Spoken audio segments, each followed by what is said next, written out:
ഞാനിവിടെ തയ്യാറാക്കാൻ പോകുന്നത് ഞണ്ട് ഒലത്തിയതാണ്. അതിന് വേണ്ടിയിട്ട് ഞാനിവിടെ ഏകദേശം 650 ഗ്രാമുള്ള 2 ഞണ്ടിന് ഇവിടെ എടുത്തിട്ടുണ്ട്. ഇനിയിപ്പോൾ ഇതൊന്ന് നന്നായിട്ട് കഴുകി വൃത്തിയാക്കി ഒന്ന് പുഴുങ്ങിയെടുക്കാം. ഇപ്പം നന്നായിട്ട് തിളച്ച് വെന്ത് വന്നിട്ടുണ്ട് ഞണ്ട്. ഇതിങ്ങനെ വെന്ത് വരുമ്പോൾ ഞണ്ടിൻ്റെ കളറ് മാറിയിട്ട് കറുപ്പ് കളറെന്നുള്ളത് ഓറഞ്ച് കളറാകും. ഇനി ഇതൊന്ന് തണുക്കാൻ വെക്കണം.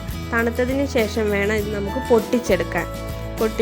ഇത് നമുക്ക് പെട്ടെന്ന് ഇങ്ങനെ അതിൻ്റെ തോടിൽ നിന്ന് ഇങ്ങനെ വിടിയിപ്പിച്ച് നമുക്ക് എടുക്കാൻ പറ്റും.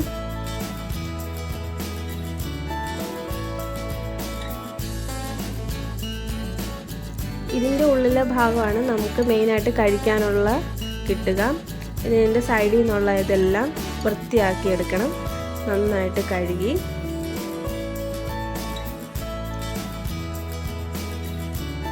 ഇതിങ്ങനെ പുഴുങ്ങിയിട്ടെടുക്കുന്നതാണ് എളുപ്പം. മറ്റേ രീതിയിൽ നമുക്ക് പുഴുങ്ങാതെ ഇങ്ങനെ മുറിക്കുവാണെങ്കിൽ കഴിക്കാൻ നേരത്ത് ഇതെല്ലാം ഇരുന്ന് പൊട്ടിച്ചെടുക്കേണ്ടി വരും.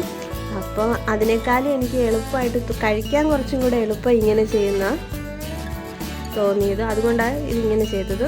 ഇതിൻ്റെ സൈഡിൽ നിന്നുള്ള ഇതെല്ലാം വേസ്റ്റ് നമ്മളിങ്ങനെ പറിച്ച് കളയണം. എന്നിട്ട് ഈ ഭാഗമാണ് മെയിനായിട്ട് എടുക്കുക. ഇനി ബാക്കിയൊക്കെ ആണെങ്കിൽ ഇതിൻ്റെ കാലൊക്കെ എന്തെങ്കിലും സാധനം കൊണ്ട് ഇങ്ങനെ വെറുതെ തട്ടി കൊടുത്താൽ മതി. പെട്ടെന്ന് അത് പൊട്ടിച്ച് നമുക്കെടുക്കാം.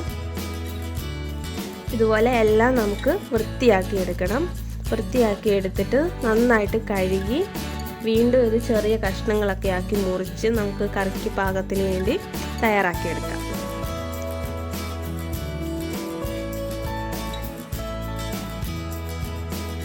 ഇനി നമുക്ക് ഞണ്ട് ഒലത്തുന്നത് എങ്ങനെയെന്ന് നോക്കാം. അതിന് വേണ്ടിയിട്ട് കടായിലോട്ട് വെളിച്ചെണ്ണ ഒഴിച്ചു കൊടുക്കാം.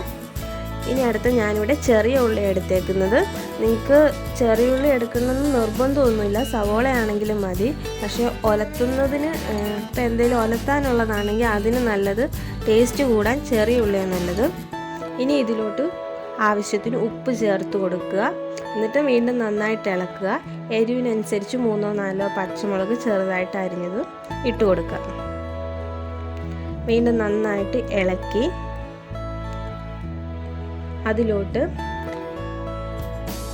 2 സ്പൂൺ ഇഞ്ചിയും വെളുത്തുള്ളിയും ചതച്ചത് ചേർത്ത് കൊടുക്കുക. വീണ്ടും നന്നായിട്ട് ഇളക്കി കൊടുക്കുക. ഇനി ആവശ്യമെങ്കിൽ വീണ്ടും വെളിച്ചെണ്ണ ചേർത്ത് കൊടുക്കാം.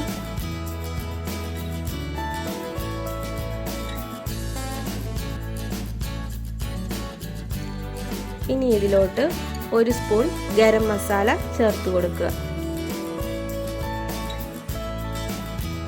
ഇനി നന്നായിട്ട് ഇളക്കി മൂത്തതിന് ശേഷം 2 സ്പൂൺ മല്ലിപ്പൊടി ചേർത്ത് കൊടുക്കുക.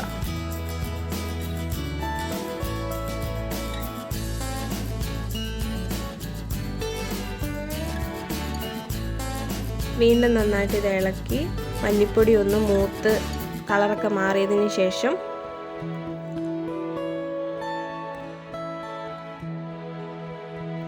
ഒന്നര സ്പൂൺ മുളക് പൊടി ചേർത്ത് കൊടുക്കുക. 1/2 സ്പൂൺ മഞ്ഞൾപ്പൊടിയും ചേർത്ത് കൊടുക്കുക. വീണ്ടും നന്നായി ഇളക്കി ഇതൊന്ന് മൂപ്പിച്ചെടുക്കുക. ഇനി 1 ഗ്ലാസ് വെള്ളവും കൂടെ ഒഴിച്ചു കൊടുക്കുക. ഇപ്പം അതിൻ്റെ ഞണ്ട് റോസ്റ്റ് ഉണ്ടാക്കുന്നതിൻ്റെ ഗ്രേവി തയ്യാറായിട്ടുണ്ട്. ഇതിലോട്ട് കുറച്ച് ഉപ്പും കൂടെ ചേർത്ത് കൊടുക്കുക. ഇതിലോട്ട് നമ്മൾ വേവിച്ച് വെച്ചിരിക്കുന്നത് ഞണ്ട് ചേർത്ത് കൊടുക്കുക.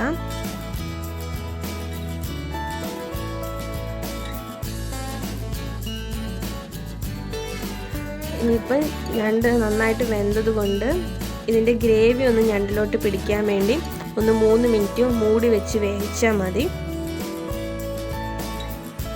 3 മിനിറ്റ് ഇപ്പോൾ കഴിഞ്ഞിട്ടുണ്ട്. ഒന്ന് എടുത്ത് നന്നായിട്ട് ഇളക്കി യോജിപ്പിക്കുക.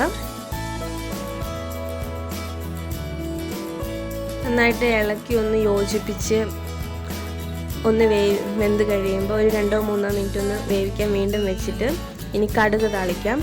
കടുക് താളിക്കാൻ വേണ്ടി പാനിലോട്ട് എണ്ണ ഒഴിച്ചു 1 സ്പൂൺ കടുക് ഇട്ട് കുറച്ച് ഉണക്കമുളക് ഇട്ട് കറിവേപ്പില ഇട്ടൊന്ന് ഇളക്കിയെടുക്കുക.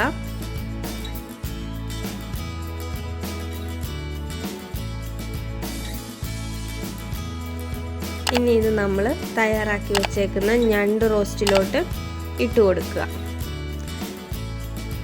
ഇനി ഇതൊന്ന് ഇളക്കി എടുത്തു കഴിഞ്ഞാൽ നമ്മുടെ ഞണ്ട് റോസ്റ്റ് ഇവിടെ റെഡി ആയിട്ടുണ്ട്.